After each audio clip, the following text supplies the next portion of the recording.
My name is Captain Olivia Anderson, 32 years old, and I'm the strong one in my family. The one who can handle anything, from a firefight in Afghanistan to the casual cruelty of my own blood.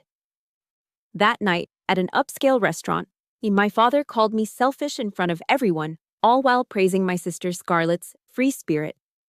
But they didn't know their strong one had reached her breaking point. After years of funding my sister's lifestyle with my combat pay, I finally told the truth. The look of sheer shock on their faces when I exposed it all, right down to Scarlett's new designer bag, bought with my money, was more satisfying than any medal. Before I tell you every word that shattered their perfect world, let me know where you're listening from. Like and hit that follow button if you've ever given everything, only to be taken for granted. I sat with my back straight, a habit from the service, in a plush velvet chair at the Marine Room. The Pacific Ocean was putting on a show for us, the high tide sending waves crashing against the panoramic glass just below our feet. The sound was a deep, rhythmic percussion to the evening's performance. My father, Richard Anderson, was in his element, holding court with his business partners. His voice, rich and confident, boomed across the table as he recounted the final details of a multi-million-dollar real estate deal in La Jolla. Beside him, my stepmother, Genevieve, played her part perfectly, her smile a permanent, placid fixture. And next to her, my sister Scarlett nodded and smiled, a vision in a silk dress that probably cost more than my monthly rent. She was a princess at a royal ball, every gesture graceful and practiced. Then there was me. In my simple, unadorned black dress, I felt like a soldier in the wrong uniform, an anomaly at their victory parade. The air was thick with the scent of expensive perfume, Baccarat Rouge, I guessed, and the metallic tang of money, both old and new. It was a carefully constructed reality, a theater of success, and I was the one piece that didn't fit. I belonged to a world of consequence, of cause and effect, of actions that had permanent, irreversible outcomes. This world, their world, felt like it was all performance. When the waiter arrived, a young man with a starched collar and a smile that hovered between professional and awestruck, my father ordered without a glance at the menu. "I'll have the tomahawk steak, medium rare, and a bottle of the Euro 8 Opus 1. The order was a statement, an assertion of power meant for his guests. The waiter bowed his head slightly. Scarlett, ever the delicate flower, chose the pan-seared scallops with a saffron risotto. Then, all eyes turned to me. The collective weight of their attention felt like a physical pressure. "And for the captain?" the waiter asked, his tone respectful. "Just the grilled chicken salad, thank you," I said, my voice even and calm. My father's brow furrowed in a theatrical display of disapproval. I watched him build the moment, letting the silence stretch just long enough to be uncomfortable. "A salad? For God's sake, Olivia. Can't you let loose for once? This is a celebration." He turned to his guests, a sweeping gesture that included everyone at the table but me. His smile was wide, but it didn't reach his eyes. "This is my eldest, a captain in the Marines." He paused, letting the title hang in the air for a moment, as if it were an exotic but slightly inconvenient fact. Very disciplined, but sometimes I wonder if she knows how to live. Polite, strained laughter rippled around the table. It wasn't a joke, it was a public assessment, a warning shot announcing my perceived failings. I kept my posture perfect, my hands resting in my lap, and focused on the flickering flame of the candle in the center of the table. I didn't flinch. I just absorbed the impact, the way a sandbag absorbs a bullet. Scarlett, as always, saw her opening and took it. She placed a delicate hand on my father's arm, a gesture of solidarity. "Liv is always saving, Dad," she cooed, her voice dripping with a faux concern that was her specialty. She shot me a quick, unreadable glance before turning her full attention back to him. "She's probably saving up for something important." The words sounded innocent, but they were a poisoned dart, and my father was more than willing to drive it home. He set his wineglass down with a definitive thud, the deep red liquid sloshing against the crystal. He fixed his gaze on me, his expression hardening into one of undisguised disappointment.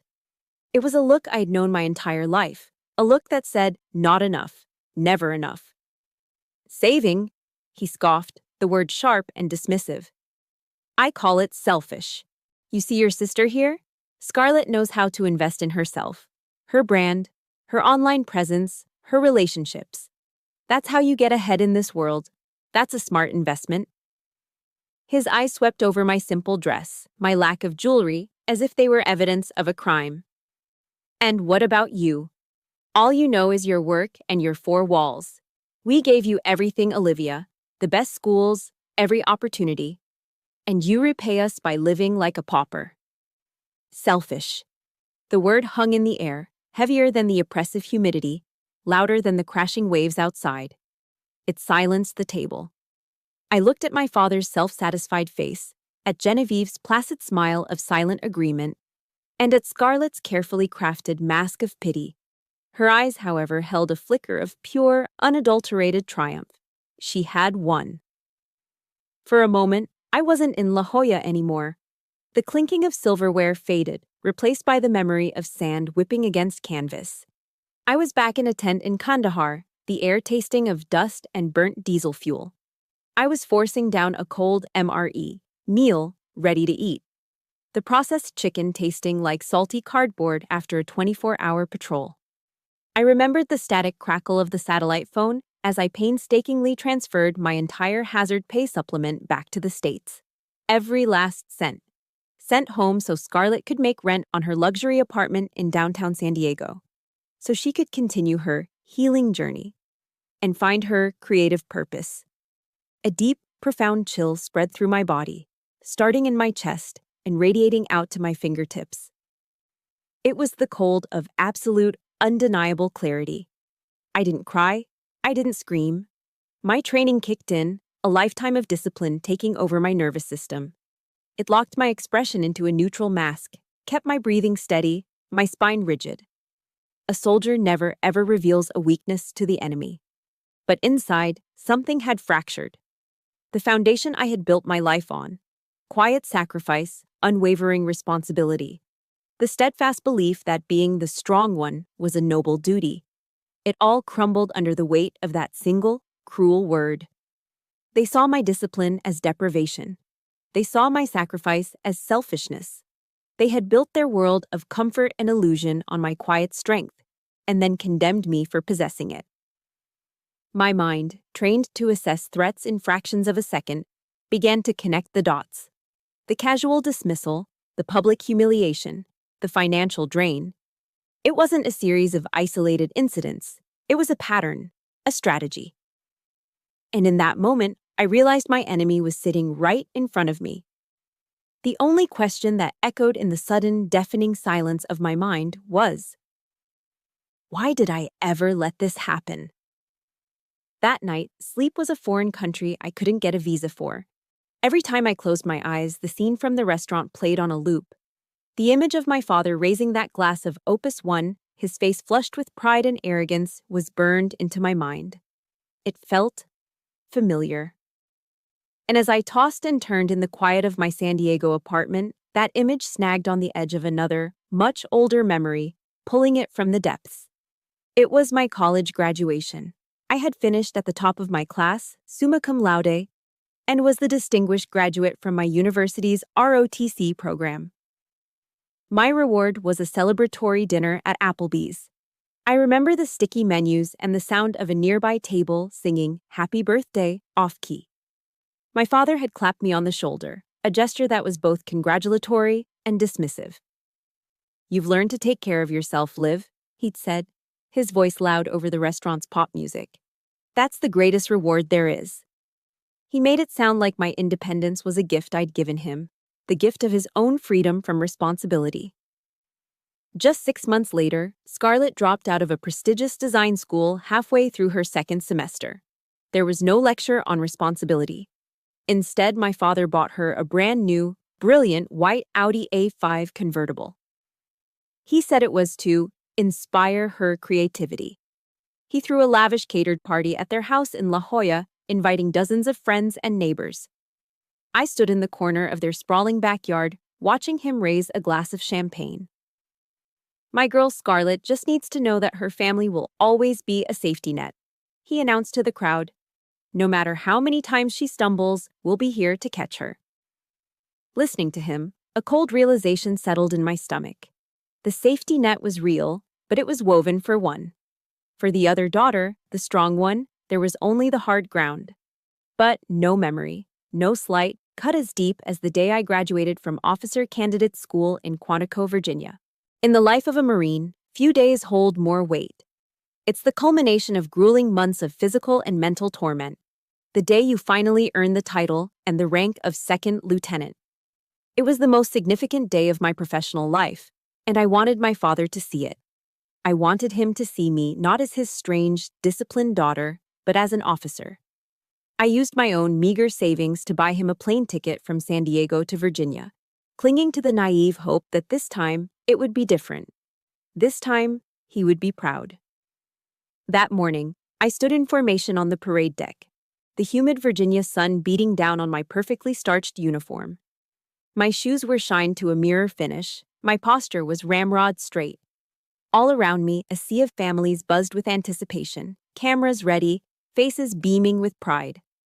I scanned the bleachers, my heart pounding with a foolish, childish hope. He wasn't there. Just as the ceremony was about to begin, I felt the faintest vibration from the small pocket in my uniform. A text message. My hands, steady through every obstacle course and marksmanship test, trembled as I pulled out my phone. It was from him. The message was short, almost an afterthought. Congrats, kiddo. In Napa for a wine festival with Scarlett. She really needed a break to de-stress. Sending love. I read the words once, then twice.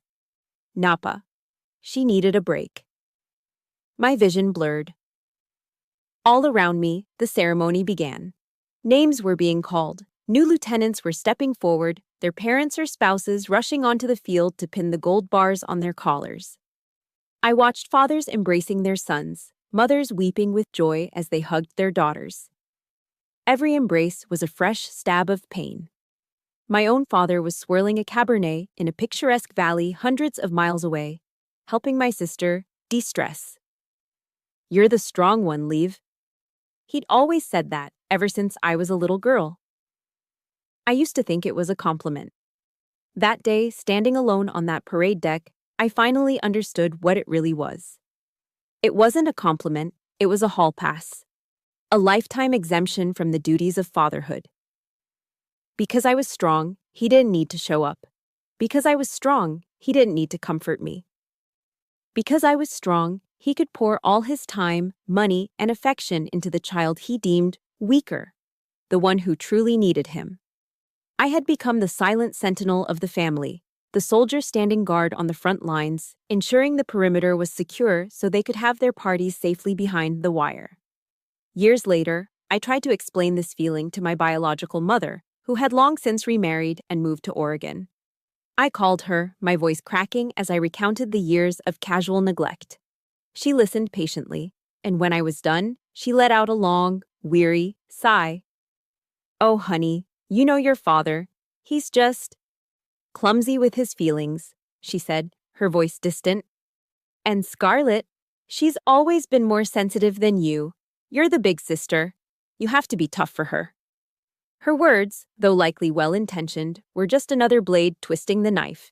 She was validating his narrative. I had to be tough. I had to sacrifice. I had to accept it. She had taught me to normalize the injustice, to wrap it in the noble-sounding blanket of a sister's duty. And I, a daughter so desperate for any kind of love, believed her. I accepted my role. A role that had a very real, very tangible cost that would show up on my bank statement for years to come.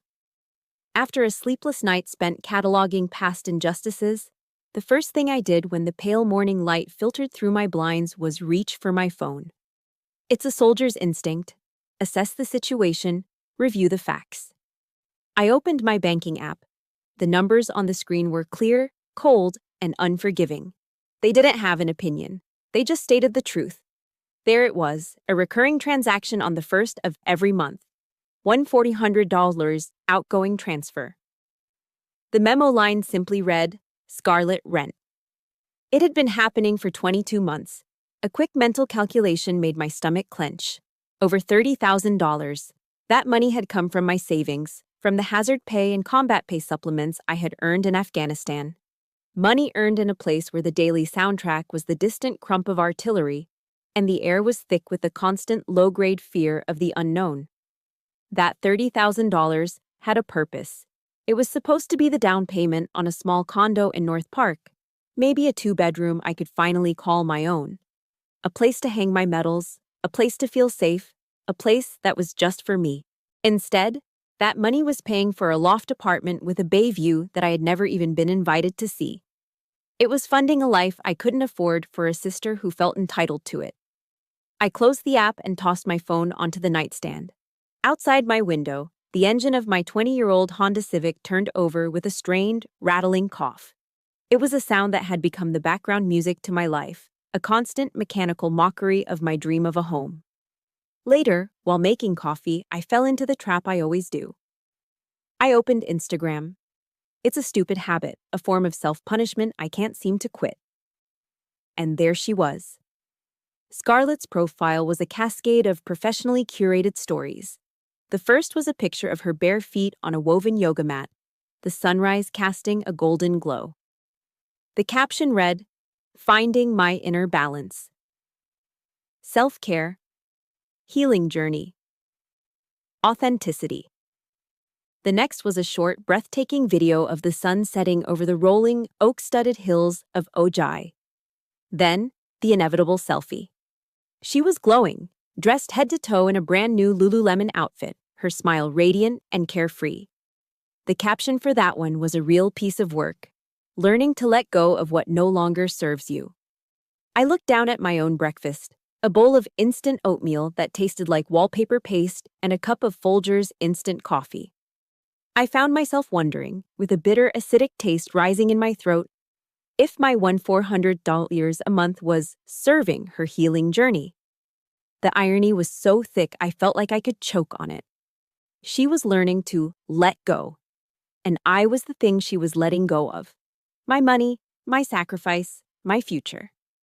This burden wasn't just financial. It was 1,000 tiny paper cuts to my own life. It was the weight of a constant, draining no. I had to say no when my best friend from college got married in New York, lying that I couldn't get the time off from the base when the truth was I couldn't afford the plane ticket. I had to say no when my boyfriend, Liam, wanted to take a weekend ski trip to Big Bear, pretending I hated the cold when really I just couldn't justify the expense of a lift ticket and gear rental. I had to lie to him, telling him I wasn't much of a traveler, when in reality, my soul ached to see the world on my own terms, not just through the armored window of a Humvee. Every time my old Honda made a new, unfamiliar noise, a clunk from the suspension, a squeal from the brakes, my heart would seize in my chest. I wasn't afraid of the car breaking down. I was terrified of the repair bill that would follow, a bill I knew I couldn't pay without going into debt. I was a captain in the United States Marine Corps, an officer with immense responsibility. Yet I was living paycheck to paycheck like a brand new private. All of this entire constricted life, was a secret I kept so that my little sister could continue to play the part of a carefree, bohemian artist, unburdened by the vulgarities of money. I could still hear her voice from that phone call 2 years ago. She had been sobbing, a hysterical, breathless sound that immediately put me on high alert. Her live-in boyfriend had kicked her out, she'd wailed, and she was broke, completely penniless. "Just for a few months, Liv, I swear," she'd cried, "just until I can get back on my feet." A few months had become a permanent state of being. The initial agreement had morphed into a toxic, unspoken contract. Every time I gently tried to bring it up to ask about her job search or her finances, she had a new crisis ready to deploy. "I'm just so depressed right now, I can't even think about a 9 to 5. Or, "My new art project is about to take off, I can feel it." And if I pushed, even slightly, the waterworks would start. "You can't do this to me. You're my sister. You're the strong one." She had weaponized my love, turning my sense of duty into a cage. And the loyalty of a soldier, the ingrained code of "leave no man behind," had kicked in. I had applied it to my own family. And in doing so, I had locked myself inside. Before I continue, show your support for this soldier with a like if you think she deserves a hell of a lot better. And in the comments, I want you to do something for me. Just type the single word, strong, if you have ever been told that you have to carry the burden because you're the strong one. Let me know I'm not alone out here. That evening, I was adrift in a sea of negative thoughts, replaying every condescending word, every dismissive glance. The silence in my small apartment was deafening, amplifying the feeling of being utterly alone in the cage my sister had so expertly built around me. I was staring at the ceiling, tracing the cracks in the plaster, when my phone buzzed on the coffee table. The screen lit up with a picture of Liam, his arm around me on a hike up Cowles Mountain, both of us grinning into the sun. I almost let it go to voicemail. I didn't have the energy to lie, but I answered. "Hey, you okay?" His voice was warm, steady, and immediately grounding. "How was the big family dinner?" My default programming kicked in. The standard issue response, the one I'd used 100 times before, was already on my lips. It was fine, but something in the genuine concern in his voice chipped away at my defenses. It wasn't a polite inquiry. He actually wanted to know. The wall I had so carefully constructed around my feelings began to crumble. I was silent for a long moment, the kind of silence that says more than words ever could. I took a breath, and the truth just fell out. "It was awful, Liam," I heard myself say, my voice raspy with unshed tears. "It was a disaster." And then, for the first time, I told him. Not the whole 2-year saga of financial sacrifice. That felt too heavy, too complicated to unload in a single phone call. But I told him about the dinner. I described the restaurant, the condescending toast, the sting of my father's disappointment.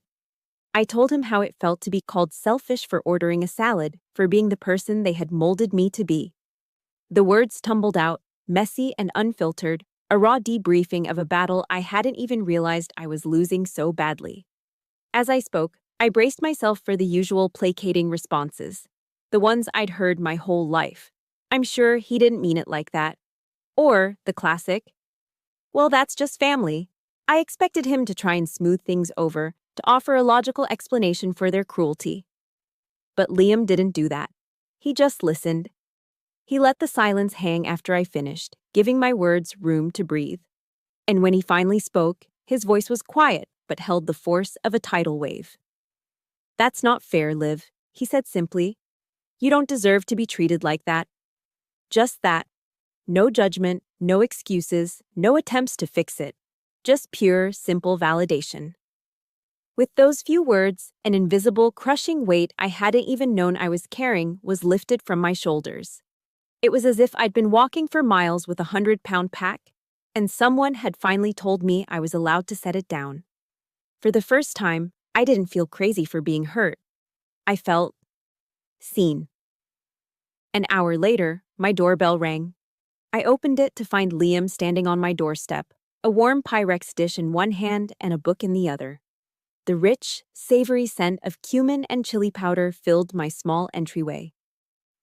"I figured you could use a decent meal," he said with a soft smile, handing me the container of his homemade chili con carne, my favorite comfort food.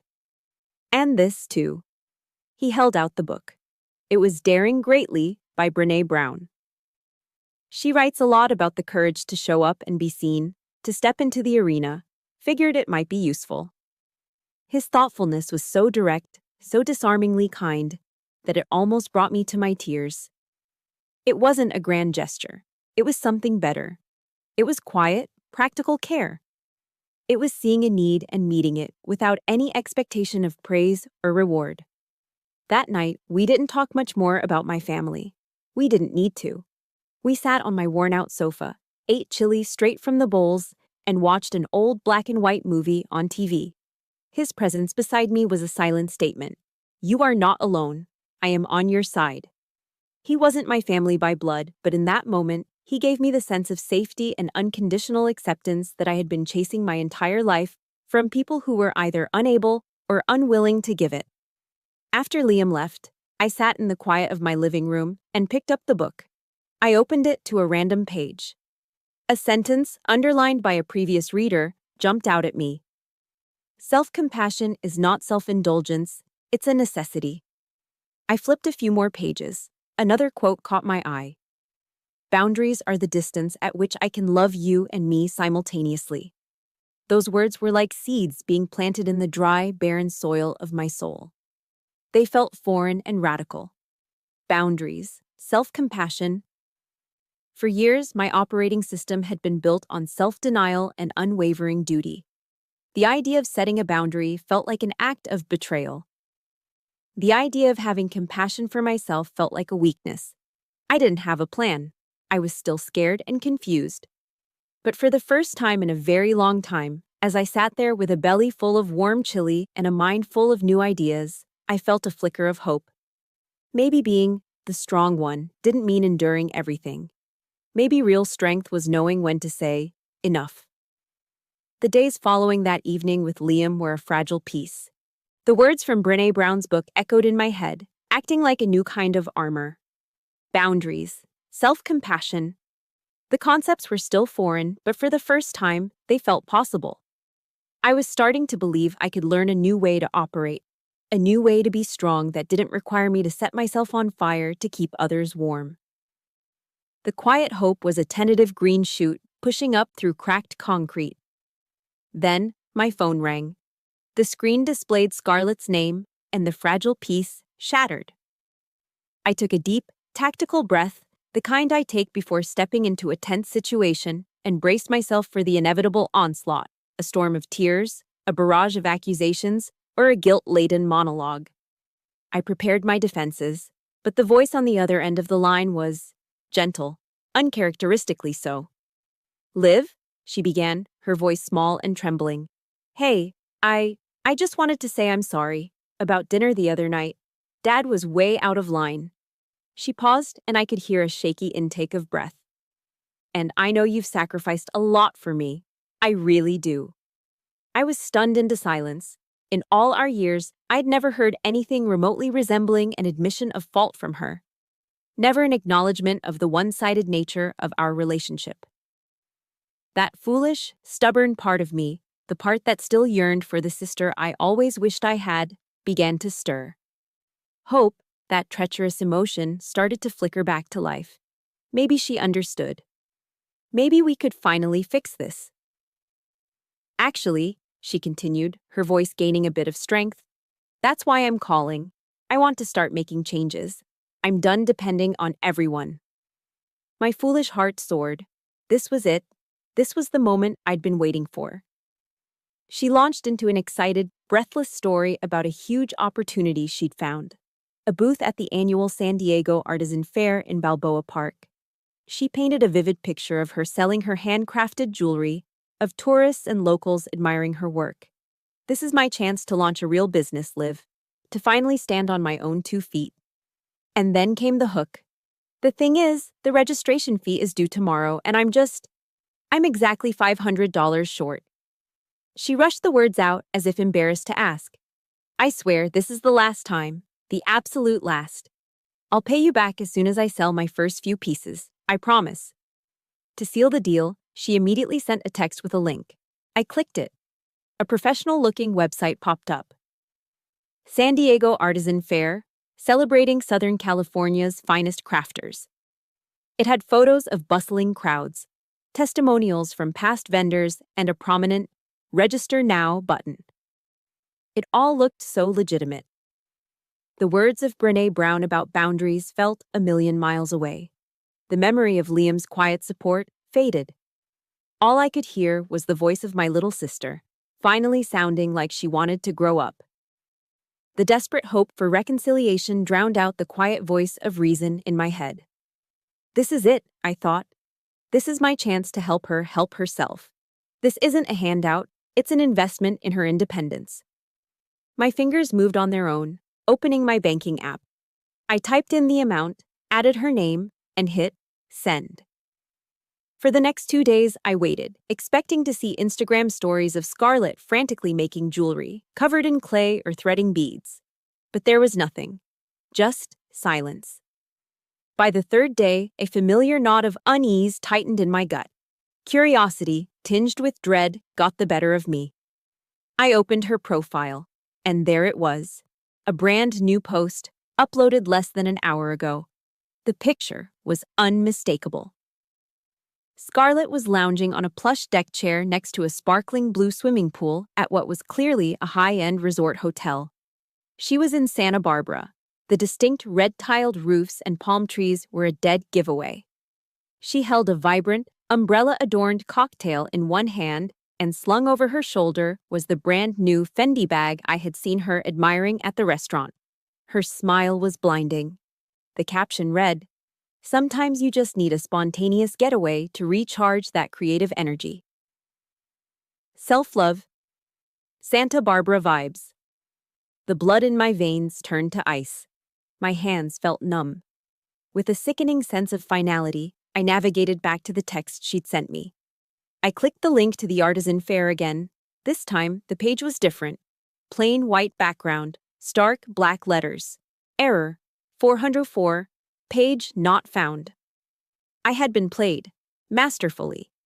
I didn't scream. I didn't throw my phone against the wall. The emotion that washed over me wasn't hurt or sadness. It was something far colder, far sharper. It was a rage so pure and absolute it felt like ice water flooding my system. She hadn't just taken my money, she had taken my hope, that last stubborn shred of hope for a real relationship. And she had laughed at it. She had used my deep-seated desire for reconciliation as a weapon against me. This wasn't a moment of weakness on her part. This was calculated. She had built a fake website. She had rehearsed a script. She had methodically, and without a flicker of conscience, defrauded her own sister. I walked to my window and looked out, my gaze drifting east toward MKS Miramar. On the base, we were trained to identify the enemy, to study their tactics, to understand their motivations. We were taught to never turn our backs on the battlefield. And in that cold, quiet moment, I finally understood. My battlefield had shifted, and the enemy was no longer an ocean away. I was still staring at the error 404 page on my phone, the digital tombstone of my final hope, when it started ringing again. The screen lit up with a familiar picture, my father, smiling on his yacht, the very image of success. The ice-cold rage that had settled in my bones began to solidify, turning my veins to lead. This was a confrontation I hadn't planned for, but my entire life had been training for it. I let it ring twice, a small, deliberate act of defiance. Then I answered, my voice deliberately flat. "Hello." "Olivia," he boomed, his voice radiating a cheerful ignorance that was so complete it was almost an art form. "I've got fantastic news." I said nothing. My silence was a dead zone, a vacuum intended to signal that something was wrong, but he either didn't notice or didn't care. It was like shouting into a hurricane. "Your sister Scarlett has finally found her true passion. Sculpture, can you believe it? She showed me some of her ideas, and they're brilliant, absolutely brilliant. There's a very prestigious master course down in Laguna Beach, and I've decided to sponsor her. It's exactly what she needs to get her career off the ground." I remained silent, listening to the hum of the refrigerator, focusing on the sound to keep my own voice steady. He plowed on, oblivious to the deadly stillness on my end of the line. "Of course, the tuition is, well, it's steep, a real commitment. And I was thinking, you should contribute a portion. It would be a wonderful gesture of sisterly support. After all, this is your sister's future we're talking about. Think of it as an investment in her happiness." An investment? The word detonated in the silence of my apartment.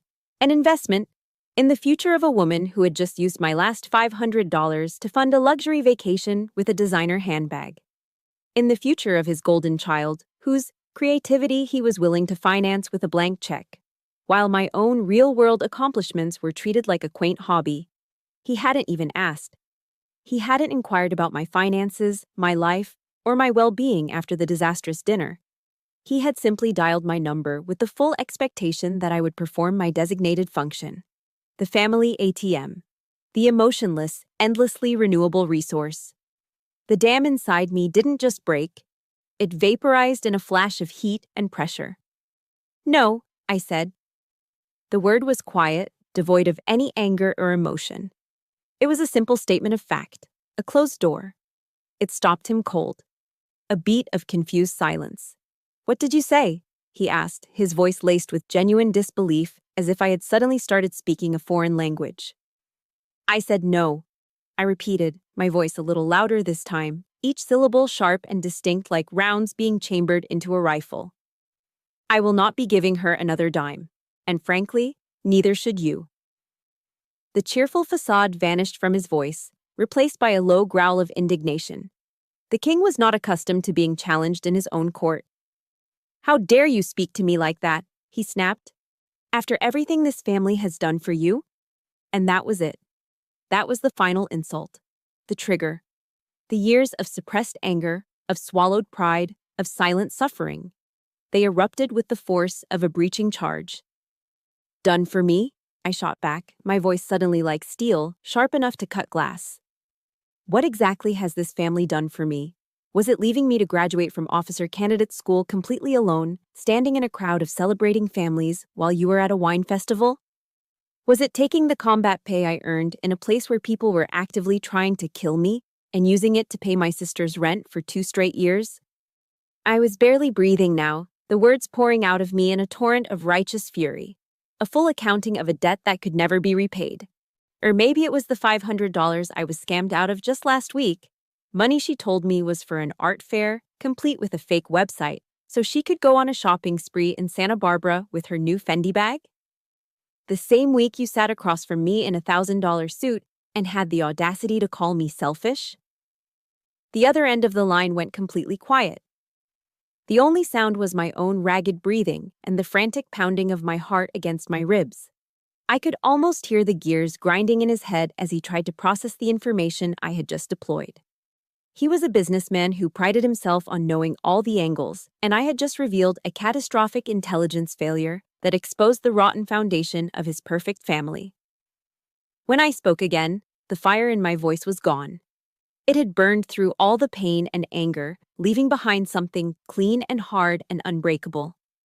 My voice was calm, the unwavering tone of an officer issuing a final, non-negotiable order. "The financial support ends," I stated, my voice as level as a rifle sight. "Effective in 30 days. She has 1 month to get a job and figure out how to support herself, like every other adult on the planet. This is not a discussion. This is not a negotiation." I paused, letting the words sink in, each one a nail in the coffin of our old relationship. "This is an announcement." Before he could form a response, before he could muster an argument or unleash his anger, I pressed the red icon on my screen. The line went dead. My hand was trembling, my heart was hammering against my chest like it wanted out. But for the first time in my entire life, I felt like I could actually breathe. The air in my lungs felt clean, pure. If you've ever dreamed of having the courage to make a call like that, hit that like button right now.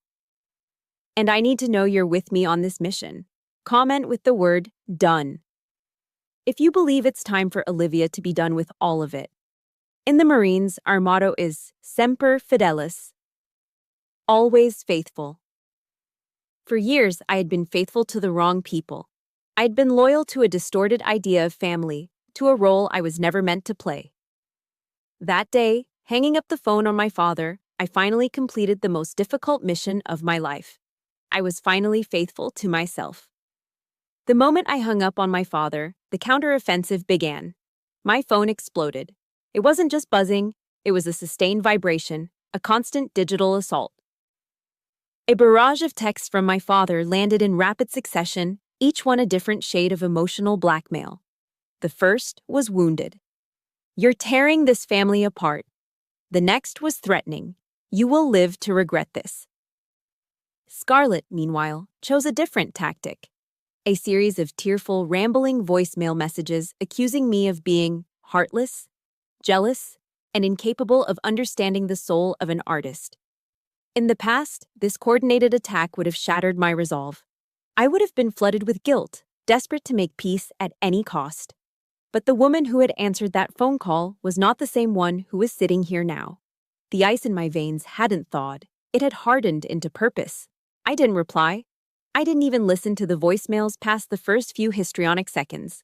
Instead, I silenced all notifications. Then I walked over to my desk, took out a clean legal pad and a pen. In the Marine Corps, we are taught that chaos is the enemy. You don't react to a crisis, you manage it. You face it with a plan. At the top of the crisp yellow page, I wrote a title in clean block letters: Operation Personal Freedom. Beneath it, I drew up a mission statement, defined my objectives, listed potential threats, and outlined my courses of action. I was applying the OODA loop: observe, orient, decide, act, to the mess of my own life. I was treating my family like a military campaign. A small, sad part of me ached at the thought. This wasn't a foreign adversary. This was my father, my sister. But the larger, more rational part of me knew the truth. This was the only way to survive. The first phase of any operation is to consolidate your forces and secure your allies. I had one, and he was the only one I needed. I called Liam. "Hey, are you free? I need a strategist." When he arrived a short time later, I had the legal pad laid out on my coffee table like a battle map.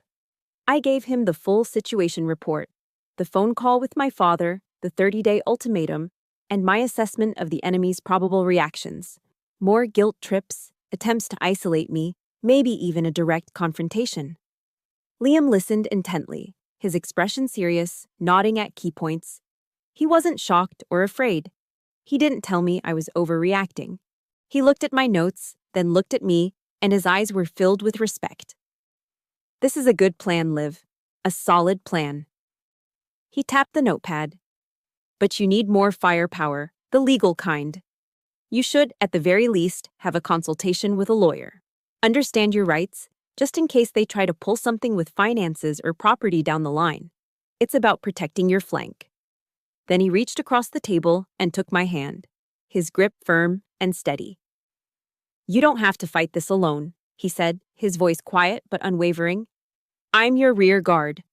I've got your back." That simple military metaphor, coming from him, a civilian, meant more than he could ever know. The next phase was intelligence gathering. On Liam's advice, I began to assemble my evidence file. This wasn't about revenge, it was about ammunition for defense. I went through my bank records and took screenshots of every single $1,400 transfer to Scarlett over the past 2 years, highlighting the dates. I scrolled back through 2 years of text messages, saving every manipulative plea, every broken promise of just a few more months. I found the old email from my father, the one he sent after I got my first promotion, where he explicitly stated that I didn't need any financial help since the military takes care of its own. And most importantly, I saved the screenshots of Scarlett's Santa Barbara Instagram story, the poolside picture, the Fendi bag, the carefree caption, along with a screenshot of the Error 404 page from the fake art fair. Each piece of evidence I collected was like a steel plate being added to my body armor. It solidified my resolve, erasing any lingering whisper of doubt. The facts were the facts. The final phase was establishing my perimeter and defining my rules of engagement. I knew the phone calls and texts were just the opening salvo. They would demand a face-to-face confrontation, an ambush, and I would be ready for it. I sat down and wrote out my script, the exact phrases I would use, the boundaries I would enforce. 1. I love you, but I will no longer fund Scarlett's lifestyle. 2. I will not engage in discussions that involve criticism, comparison, or blame. 3. If this conversation becomes toxic or disrespectful, I will leave. These were my rules of engagement. I would not be dragged into a chaotic, emotional firefight where they held all the advantages. I would not allow them to dictate the terms. This time, I would control the battlefield. I would define the time, the place, and the subject of the engagement. I looked down at my notes, at the collected evidence on my laptop, at the simple, powerful rules I had written for myself. The fear was still there, a low hum in the background. But for the first time, it was overshadowed by something else. Readiness. I was ready. Just as I had anticipated in my battle plan, they didn't wait long. A few days after the phone call, as I was driving my old Honda toward the main gate of MKS Miramar. After a long day, I saw it. Parked in the civilian waiting area just off to the side, my father's gleaming black Mercedes sat like a panther waiting to pounce, as out of place here as a tuxedo at a firing range. Its polished surface reflected the harsh afternoon sun, a beacon of La Jolla wealth in a world of desert camouflage and government-issue vehicles. My entire body went on high alert. My hands tightened on the steering wheel. This was it, the ambush. As I pulled to a stop in the outgoing lane, preparing to show my ID to the young Marine on guard duty, they both got out.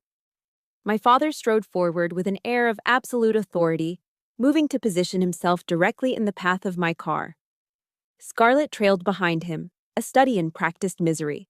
Her shoulders were slumped, her eyes were already red and puffy, and she clutched a tissue in her hand. She had come prepared for her role as the tragic victim. "We need to talk, Olivia," my father said, his voice carrying the same commanding tone he used to close business deals. It wasn't a request, it was a summons. They had chosen their battlefield, but they had chosen poorly. They thought they were cornering me, confronting me in my world to show me how little it mattered compared to theirs. But they had crossed a line, a physical perimeter into my territory, a place where their rules of wealth and influence meant nothing. Here, I wasn't just Olivia Anderson, the dutiful, problematic daughter. Here, I was Captain Anderson, an officer of the United States Marine Corps, and every Marine standing guard at this gate knew my rank and my name. They had made a very big, very public mistake. I put the car in park, killed the engine, and stepped out into the oppressive heat. The hot asphalt radiated the day's sun, and the familiar sound of jet engines practicing overhead was a visceral roar that felt like home. I didn't walk toward them. I stood my ground beside the driver's side door of my car, planted my feet shoulder-width apart, and crossed my arms over my chest. It was a relaxed but authoritative stance, one I used when addressing my junior officers before a mission briefing. "You have 5 minutes," I said, my voice flat, devoid of any emotion, and pitched just loud enough to be heard over the jets.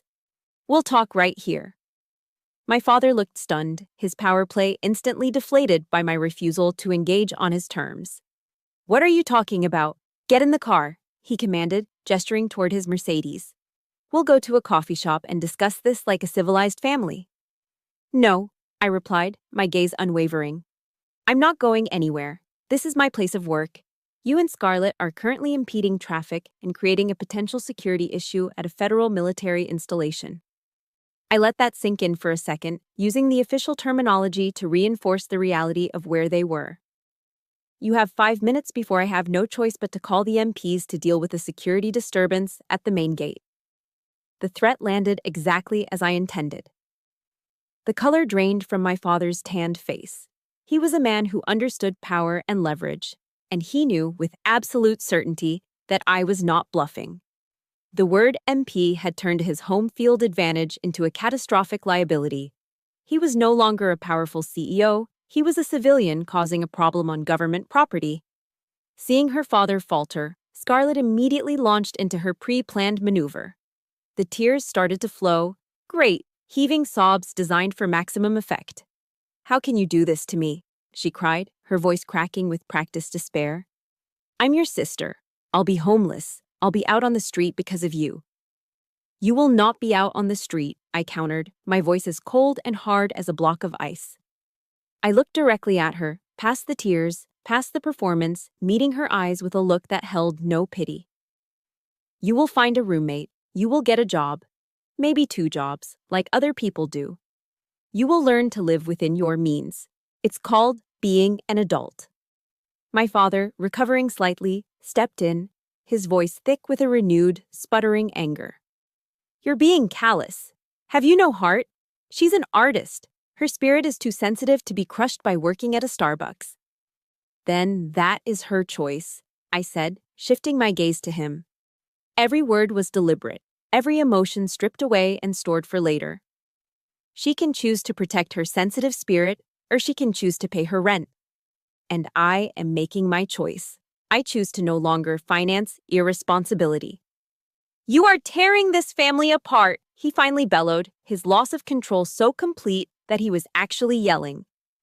His raised voice drew the attention of the Marines at the gatehouse and a couple of junior enlisted men walking by. They slowed their pace, their eyes curious. I could feel their collective gaze on us, on this bizarre, messy civilian drama unfolding at the gates of their base. This was it, the end game. He had escalated in public, and now I would end it in public. I reached into my pocket, my movements calm and measured, and pulled out my phone. I opened my photos. I didn't have to search. The evidence was right at the top. It was the screenshot from Santa Barbara. Scarlet, poolside, cocktail in hand, Fendi bag on full display. I held the phone up, turning the screen so my father could see it clearly. I didn't say a word. I just let the image, in all its high-resolution, sun-drenched glory, speak for itself. "Is this the face of someone about to be homeless?" I asked, my voice dangerously quiet. "Or is this my $500 for the art fair?" The silence that followed was absolute, broken only by the distant scream of a fighter jet. Scarlet's sobs choked in her throat as if a switch had been flipped.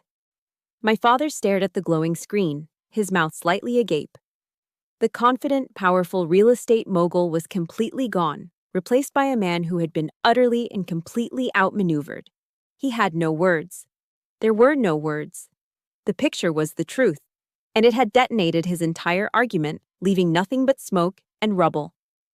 I lowered my phone and slid it back into my pocket. "Your 5 minutes are up," I said, my voice crisp and final. "The 30-day notice stands. Do not come here again." I turned my back on them, got into my car, and started the engine. I put the car in drive and pulled away from the gate, past the silent, staring figures of my father and sister. I did not look in the rearview mirror. The battle was over, and I had won.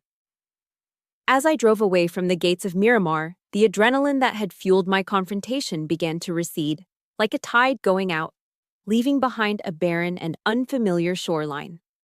The victory I had felt in the heat of the moment evaporated, replaced by a profound sense of exhaustion that seemed to settle deep in my bones. I had won the battle, but there was no triumphant celebration. There was only a hollow, aching sadness. Back in my apartment, I didn't turn on the lights. I walked into the living room and sank onto the sofa, the silence of the room pressing in on me.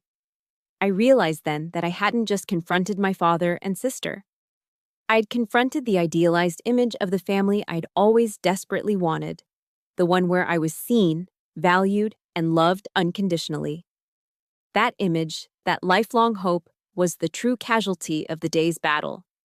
It had been shattered beyond repair.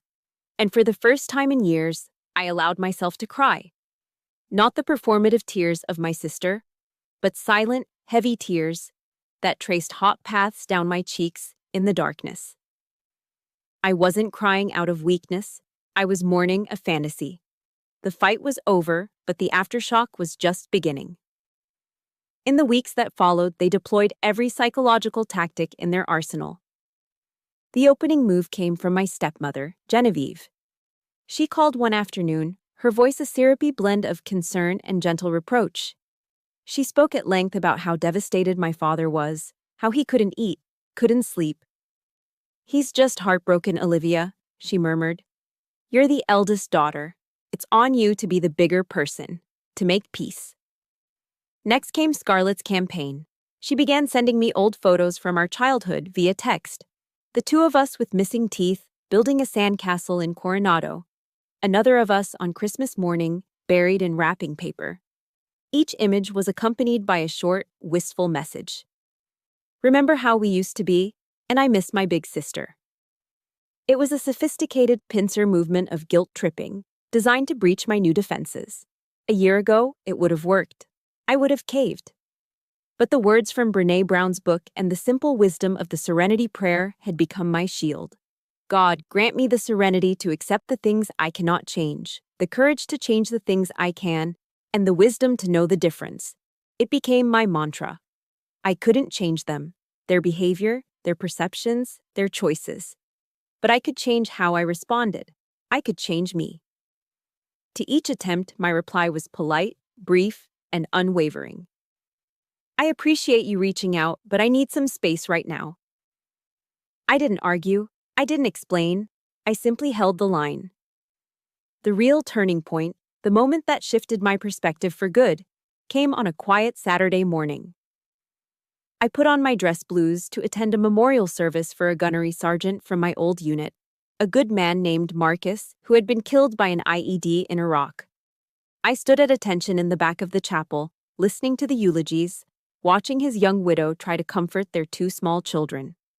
Their grief was a tangible thing, a physical presence in the room that was immense and absolute. And in the face of that monumental loss, my own family drama suddenly seemed small. The slights, the insults, the financial betrayals, they were real, they were painful, but they were not this. They were not a flag-draped coffin. They were not two children who would never see their father again. I realized that life was far too short and too precious to be wasted fighting endless, toxic wars on the home front. I didn't want to fight anymore. I just wanted peace. That evening, I sat down at my kitchen table with two pieces of plain stationery, one for my father, one for Scarlett. I wrote for hours, drafting and redrafting, not because I wanted the words to be sharp, but because I wanted them to be true. I didn't list my grievances or rehash old wounds. There was no accusation, only a simple statement of my own reality. To my father, I wrote, "Dad, I love you, but I cannot continue our relationship in the way we have been. For my own well-being, I need to be treated with respect. I forgive you for the past, not because it was okay, but because I need to let go of the anger I've been carrying. It's too heavy." To Scarlett, I wrote, "I will always love you as my sister, but I can no longer enable a lifestyle that is hurting both of us. The financial support is ending, as I said it would. I forgive you, not to excuse your actions, but to free myself from the resentment. Mailing those letters was one of the hardest things I've ever done." My hand trembled as I dropped them into the blue USPS mailbox. But as I walked away, a profound sense of release washed over me. Forgiveness, I finally understood, wasn't about building a bridge for them to cross back into my life.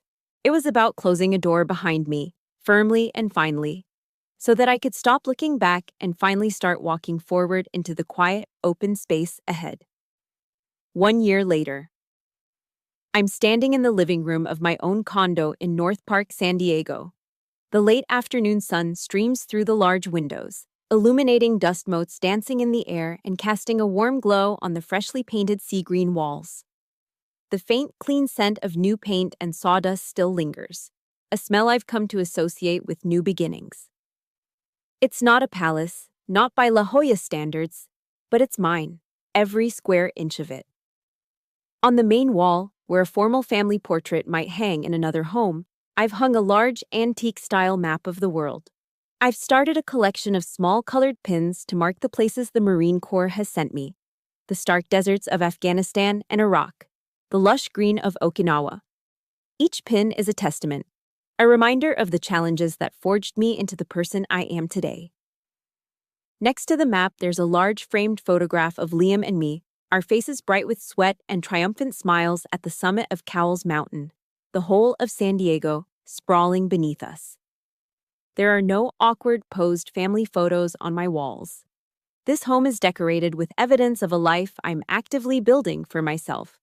This is a home built not on obligation, but on a foundation of hard-won peace. My relationship with my family, or what's left of it, has settled into a new, distant orbit. After I sent the letters, my father went silent for a long time. There were no more angry texts, no more attempts at contact through my stepmother. Then, around the holidays, a simple text appeared: "Merry Christmas," and another on New Year's Day: "Happy New Year."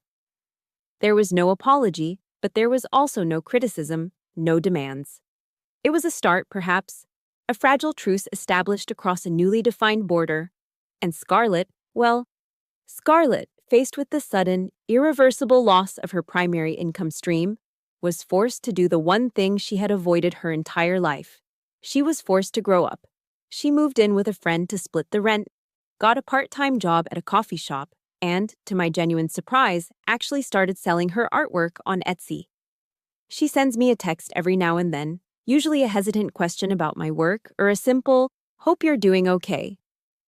The grand gilded bridge of obligation and dependency that once connected us has collapsed into the canyon below. But now, tentatively, we are beginning to build a new one in its place, smaller, simpler, but stronger, built on the solid bedrock of mutual respect. The doorbell rings, pulling me from my thoughts. Liam is standing there, holding a bottle of good champagne, a wide grin on his face. "To christen the new place," he says, stepping inside. Trailing behind him are a few of my closest friends from my unit, fellow Marines who have seen me at my best and my worst.